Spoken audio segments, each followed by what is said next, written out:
Class lecture number 6। अभी तक हमने अपना कितना सिलेबस कर लिया है जनरल इंग्लिश में।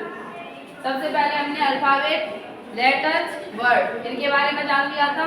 इसके बाद हमने जाना काइंड्स ऑफ वर्ड, जिसे हम पार्ट्स ऑफ स्पीच के नाम से जानते हैं। पार्ट्स ऑफ स्पीच यानी कि शब्द भेद। पार्ट्स ऑफ स्पीच कितने होते हैं? 8 होते हैं। सबसे पहला पार्ट्स ऑफ स्पीच क्या होता है? नाउन। नाउन यानी कि संज्ञा। और संज्ञा क्या होती है?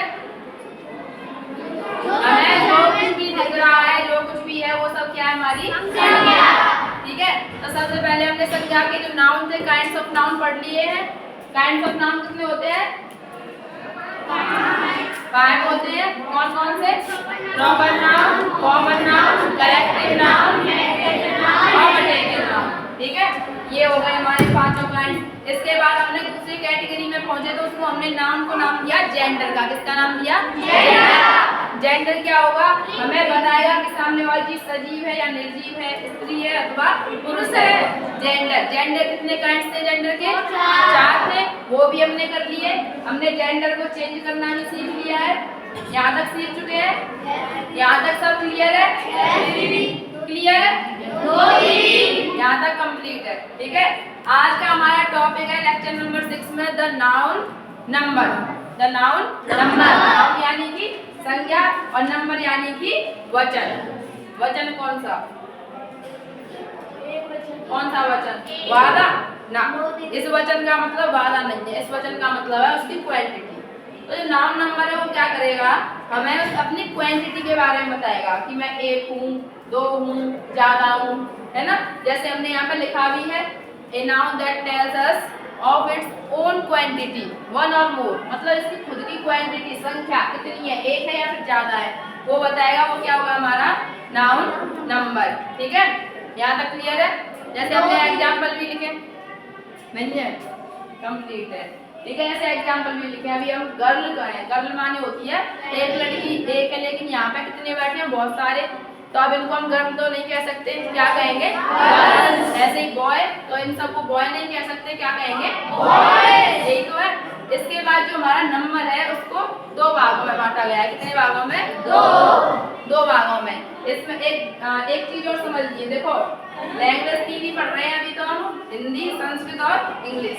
जो हमारी हिंदी होती है उसमें भी वचन 2 ही होते हैं, एक वचन और बहुवचन। इंग्लिश में भी 2 ही है, सिंगुलर और प्लूरल। लेकिन जब हम संस्कृत में पहुंचते हैं तो वहां पे कितने वचन है? 3। ठीक है, इस चीज को हमेशा याद रखेंगे।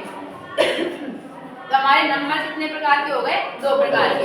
सबसे पहले आया हमारा सिंगुलर नंबर यानी कि एक वचन। अब जैसा इसका नाम है वैसा इसका काम है। एक वचन है तो कितनी चीजों को डिनोट करेगा? एक। It denotes one person, animal, place और थिंग। कुल मिला के कोई भी व्यक्ति होगा, वस्तु होगी, स्थान होगा अथवा जानवर या प्राणी होगा। कितने होंगे? वो सिर्फ एक होंगे। वो एक को डिनोट करेगा, वो होगा हमारा एक वचन।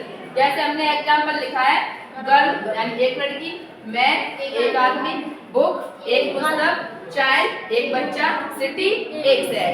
ठीक है, दूसरा काइंड होता है हमारा प्लूरल नंबर यानी कि बहुवचन। इट डिनोट्स मोर देन 1, एक से ज्यादा, चाहे वो 2 हो, 3 हो, 4 हो, अनगिनत हो, कुल मिला के वो एक से ज्यादा होना चाहिए। वो कौन सा हुआ? हमारा प्लूरल नंबर यानी कि बहुवचन।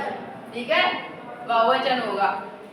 जैसे गर्ल्स है, गर्ल्स का मतलब क्या? हमें नहीं पता ये कितनी है, हमें सिर्फ इतना पता है कि एक नहीं है, एक से ज्यादा है। गर्ल्स यानी लड़कियां, मैन यानी कि बहुत से आदमी, बुक बुक्स पुस्तकें, चिल्ड्रन बच्चे, सिटीज बहुत सारे शहर आदि।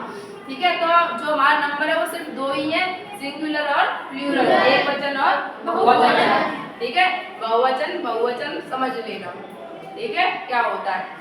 अब इसके बाद आपके रूल्स आएंगे इनको कन्वर्ट करने के लिए, चेंज करने के लिए, सिंगुलर से प्लूरल बनाने के लिए। और उन रूल्स को करने से पहले आपको एक चीज समझनी होगी। जो हमारे रूल्स हैं उनको हम नॉर्मली अपनी वैसे ही भाषा में वो बोल देते हैं, SIES लगाने के नियम बोल देते हैं। तो अगर हम किसी नाउन में SIES लगा के बदलाव करते हैं तो वो नाउन सिंगुलर से प्लूरल बन जाती है, सिंगुलर से प्लूरल बन जाती है। लेकिन जब हम वर्ब में लगाते हैं, किसी भी वर्ब में हम ऐसा यस लगाएंगे और उसकी फॉर्म को चेंज करेंगे तो वो जो वर्ब होगी वो प्लूरल से सिंगुलर बन जाती है।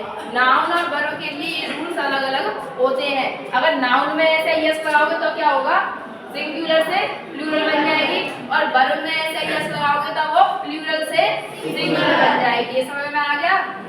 यहाँ तक समझ में आ गया? नोट करो।